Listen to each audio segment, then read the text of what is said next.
আজ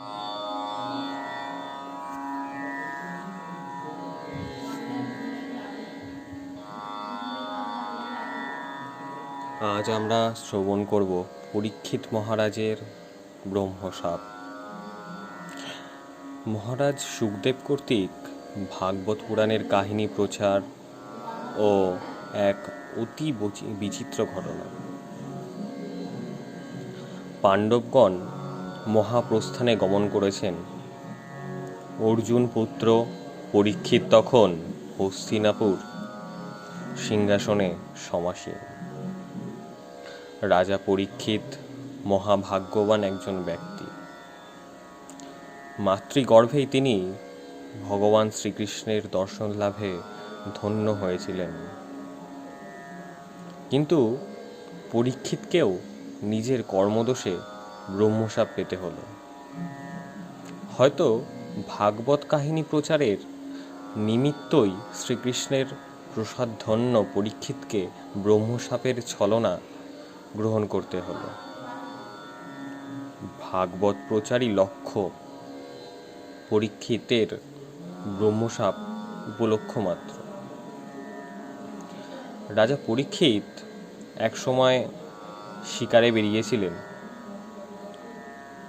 বন বাদারে ঘুরে তৃষ্ণার্ত হয়ে রাজা পরীক্ষিত এক সময় শমীক মুনির আশ্রমে গিয়ে উপনীত হলেন। মহর্ষি শমীক তখন ধ্যানমগ্ন। তার বালক পুত্র শৃঙ্গী অদূরে অপরাপর ঋষি বালকদের সঙ্গে ক্রীড়ারত। পরীক্ষিত শমীক মুনির নিকট তৃষ্ণা নিবারণের উদ্দেশ্যে জল প্রার্থনা করলেন। ধ্যানমগ্ন মুনি বাহ্য জ্ঞান বিলুপ্ত, তাই মহারাজ প্রার্থনা ঋষির কর্ণগোচর হল না। কিন্তু অভিমানী রাজার ধারণা হল শমীক মুনি তাকে গ্রাহ্য করলেন না। ক্রুদ্ধ হয়ে রাজা পরীক্ষিত তখন এক মরা সাপ ধনুকে করে মুনির গলায় ঝুলিয়ে দিয়ে প্রস্থান করলেন। দৈবের নির্বন্ধ ক্রীড়ারত ঋষি বালকদের দৃষ্টি পড়ল ওই দিকে। তারা শৃঙ্গীকে দেখালো তার পিতার অবস্থা। শৃঙ্গী দেখলেন ধ্যানমগ্ন ঋষির কণ্ঠে মরা সাপ ঝুলছে। শৃঙ্গী শুনলেন পরীক্ষিতের কাহিনী। পিতার এই অপমান শৃঙ্গীর সহ্য হল না। তিনি পরীক্ষিতের প্রতি অভিশাপ বাণী উচ্চারণ করলেন। সপ্তম দিবসে রাজচক্রবর্তী পরীক্ষিত সর্প দর্শনে প্রাণ হারাবেন। বুঝি বা পুত্রের বজ্র গম্ভীর কণ্ঠের গর্জনে ঋষি শ্রমিকের ধ্যানভঙ্গ হল। তিনি শুনলেন তার বালক পুত্র শৃঙ্গী পৃথিবীপতি ঋষিকুল রক্ষক মহারাজ পরীক্ষিতকে মৃত্যুশাপ দিচ্ছেন। উদ্বিগ্ন হয়ে উঠলেন ঋষি। যার জীবনে বহু লোক জীবন ধারণ করেন, নরলোকে দেবতার প্রতিনিধি, সেই নৃপতির মৃত্যুতে যে দেশে শাসন সংরক্ষণ লোপ পাবে। শমীক মুনি সানুনয় অনুরোধ জানালেন তার পুত্রকে।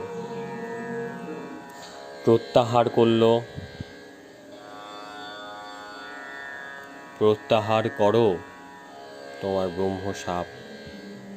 কিন্তু সরাসর নিক্ষিপ্ত স্বর কি আর কখনো ফিরে আসে? ঋষিপুত্রের বাণী অব্যর্থ ও উপহাসোচ্ছল। যিনি কখনো মিথ্যে কথা বলেন না, তার বাক্য কি কখনো ব্যর্থ হতে পারে? শমিক মুনির বালক পুত্রের অভিশাপ মহারাজ পরীক্ষিতের মৃত্যুকালকে আসন্ন করে তুলল। শমিক মুনি তখন বুঝতে পারলেন যে পুত্র শৃঙ্গির অভিশাপ কিছুতেই ফিরিয়ে নেওয়া যাবে না। তখন তিনি দুঃখের সঙ্গে সেই সংবাদ পাঠালেন রাজা পরীক্ষিতের নিকট। রাজা পরীক্ষিত বুঝলেন ব্রহ্মশাপ অমোঘ, এর অন্যথা হবার নয়। তাই তিনি তার প্রতিবিধানের কোনো উপায় চিন্তা না করে সর্পদর্শনে মৃত্যু সাপকে মাথা পেতে গ্রহণ করলেন। পরীক্ষিত রাজ্যসভার যোগ্যপুত্র জন্মেজয়ের হাতে তুলে দিয়ে স্বয়ং সর্বপ্রকার সাংসারিক সুখ বর্জন করে গঙ্গাতীরে উপনীত হলেন। তথায় 7 দিন ধরে প্রবেশন করে ব্রহ্মশাপে দেহত্যাগ, এই তার মনোগত ইচ্ছা।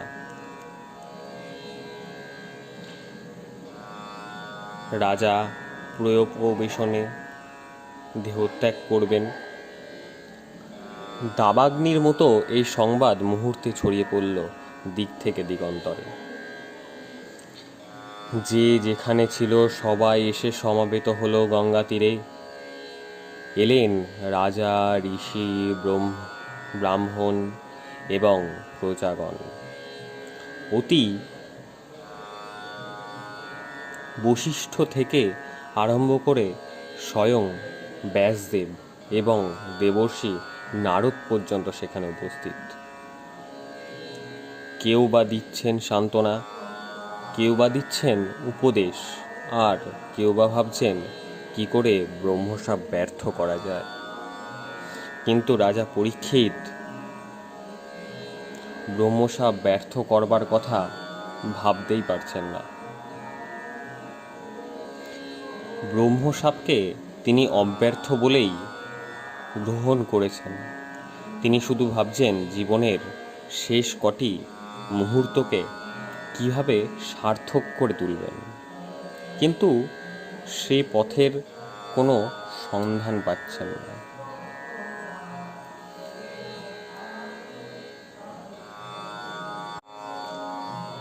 আকস্মিকভাবে সেখানে এসে উপস্থিত হলেন জ্ঞানীশ্রেষ্ঠ শুকদেব। শ্যামবর্ণ জটাধারী, আশ্রম চিহ্ন বর্জিত, ষোড়শবর্ষীয় এক উলঙ্গ কৃষক, সঙ্গে তার ঋষি বালকগণ। ত্রস্ত হয়ে উঠল ঋষিসভা, যেন নিজেদেরই আজ্ঞাতে উপস্থিত সমস্ত ঋষি কিশোর শুকদেবের প্রতি শ্রদ্ধা দেখালেন। উঠে দাঁড়ালেন তারা। স্বয়ং মহারাজ পরীক্ষিত কিশোর কুমারের চরণ বন্দনা করলেন। ভয়ে বিস্ময়ে সঙ্গী ঋষি বালকদের দল সে স্থান ত্যাগ করল। রাজা পরীক্ষিতের মনে নৈরাশ্য ছিল শুকদেবের সন্দর্পণে, যেন তিনি আশ্চান্বিত হলেন। শুকদেবেই তার ইহজীবনের সমস্ত কামনা বাসনাকে চরিতার্থ করে তার পরলোকের পথ সুগম করে তুলতে পারবেন। শুকদেব সাংসারী নন, জন্মমাত্র তিনি সংসার ত্যাগ করেছেন। এমনকি সর্বত্র তার স্থিতিও মাত্র গোদহনকাল পরিমিত। কিন্তু তার জীবনেও একটি চরম মুহূর্ত, যেখানে জ্ঞানীশ্রেষ্ঠ, বুধশ্রেষ্ঠ উপস্থিত, যেখানে নরলোককে দেবতার প্রতিনিধি রাজচক্রবর্তী স্বয়ং মহারাজ পরীক্ষিত উপস্থিত। লোকহিতের নিমিত্ত যেন তিনিও এ সুযোগের অপেক্ষায় ছিলেন। তাই গোদহন সময় তার অবস্থানকাল হলেও রাজা পরীক্ষিতের অনুরোধে সপ্ত দিবসকাল অর্থাৎ পরীক্ষিতের জীবৎকাল পর্যন্ত গঙ্গা তীরে রাজা এবং ঋষি সন্নিধানে অবস্থান করে সম্মত হলেন। শুকদেবকে দেখে পাণ্ডুকুলভূষণ পরীক্ষিত যেন অকুলে কুল পেয়েছেন। তিনি শুকদেবের নিকট জানতে চাইলেন, জগৎপ্রাণ কৃষ্ণের চরণে নিঃশেষ মনকে উৎসর্গ করে দেহত্যাগ করার উপায় কি? এ প্রশ্ন শুধু পরীক্ষিতের প্রশ্ন নয়, জ্ঞান ভিক্ষু ভক্ত কিংবা কর্মী পুরুষের মনেও শাশ্বতকাল এই প্রশ্নই ধ্বনিত হল। সমবেত রাজন্যবর্গ, ঋষিকুল, ব্রাহ্মণ মণ্ডলী আর প্রজাগণ সকলেই শুকদেবের মুখ থেকে এই প্রশ্নের উত্তর শোনার আকাঙ্ক্ষায় উগ্রীব হয়ে উঠলেন। স্থাবর জঙ্গম যেন সাগ্রহে কান পেতে রাখল। বাস্তবত মহারাজ পরীক্ষিতের এই প্রশ্নই অমর গ্রন্থ ভাগবত সংহিতার জন্মদান করেছেন। মহামুনি ব্যাসদেব ভাগবত রচনা করেছিলেন, কিন্তু সর্বসাধারণ তার অমৃতর সাথে বঞ্চিত ছিল। রাজা পরীক্ষিতের প্রশ্নের উত্তরে মহামুনি শুকদেব সেই ভাগবত কাহিনী সর্বজন গোচর আনলেন। কলিযুগের প্রারম্ভে পবিত্র গঙ্গা তীরে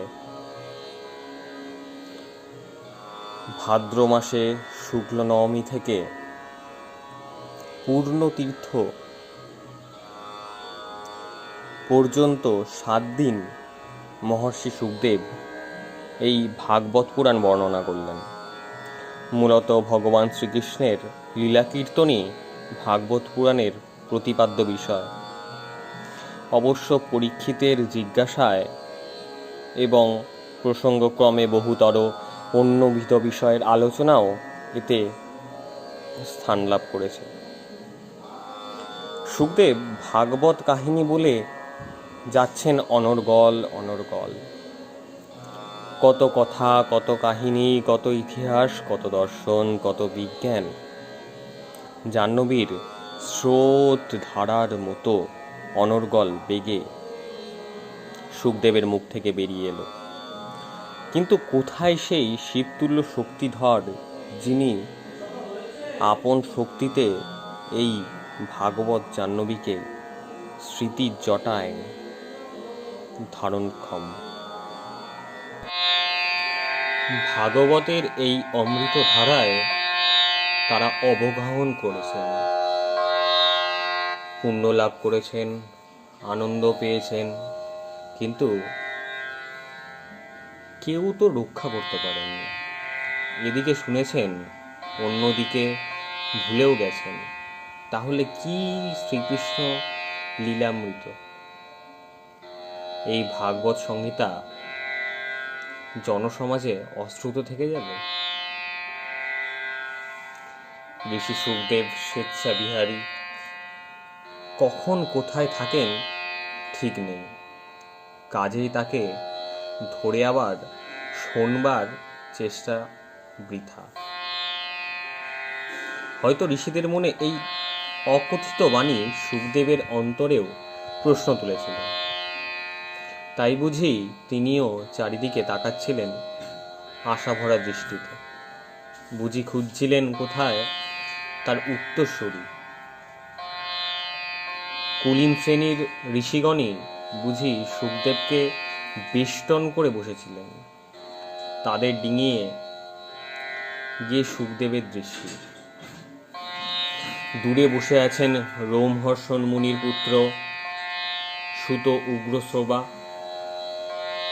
উগ্রশ্রবা ব্রাহ্মণ পিতা এবং ক্ষত্রিয় মাতার সন্তান। কৃতাঞ্জলি পুটে তিনি দূরে বসে সশ্রদ্ধ চিত্তে শুনছিলেন শুকদেবের কথিত ভাগবত কাহিনী। তার দিকে চোখ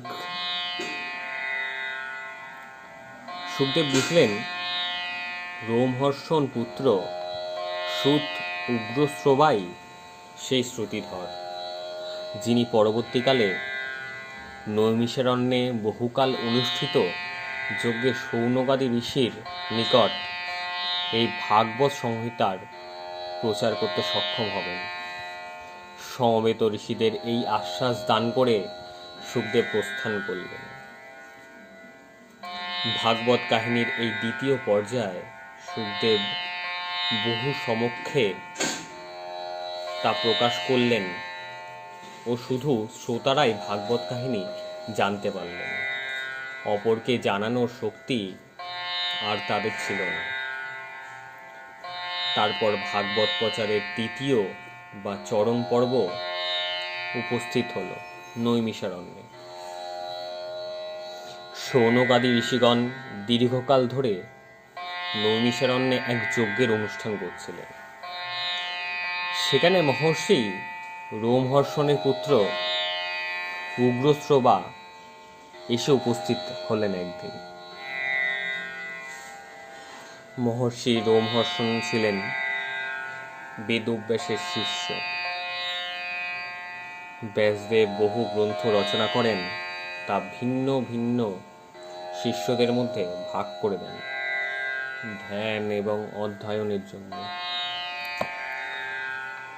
রোমহর্ষণ পুরাণ ও ইতিহাসে পাণ্ডিত্য অর্জন করেন। মহামুনি উগ্রশ্রবা পিতা রোমহর্ষণের কাছে পেয়েছিলেন পুরাণ ও ইতিহাসের আদি গ্রন্থ। তাছাড়া সরবাণীর সঙ্গে উগ্রশ্রবাও মূল সংহিতাগুলো ব্যাসদেবের নিকট পড়েছিলেন। সর্বোপরি পরীক্ষিতকে যখন শুকদেব ভাগবত পাঠের কথা বলেছিলেন, তখন শ্রুতিধর একমাত্র উগ্রশ্রবাই যথাযথভাবে সমগ্র ভাগবত কাহিনী মনে রেখেছিলেন। এক্ষেত্রে সুত উগ্রশ্রবাকে নৈমিষারণ্যে সমাগত দেখে শৌনকাদি ঋষিগণ ধরে বসে পড়লেন। তাদের ভাগবত কাহিনী শোনাতে হবে। উগ্রশ্রবা সানন্দে মুনিদের নিকট শ্রী ভাগবত পুরাণ বর্ণনা করলেন। এই ভাগবত পুরাণ সর্বপ্রথম স্বয়ং ভগবান বলেছিলেন ব্রহ্মাকে। ব্রহ্মা বললেন নারদকে। নারদ এই হরিলীলা বিষয়ক কাহিনী সম্বন্ধে উপদেশ দিলেন ব্যাসদেবকে। ব্যাসদেব ভাগবত রচনা করে পাঠ করালেন পুত্র শুকদেবকে। পরীক্ষিতের কাছে শুকদেব যখন ভাগবত বর্ণনা করছেন, তখন রোমহর্ষণ পুত্র উগ্রশ্রবা মুনি যথাযথভাবে তাকে মনে ধারণ করে রাখলেন। পরে নৈমিষারণ্যে শৌনকাদি ঋষি সমীপে অমৃত মধুর ভাগবত কাহিনী প্রচার করলেন। এইভাবেই শ্রী ভাগবতের সৃষ্টি হল।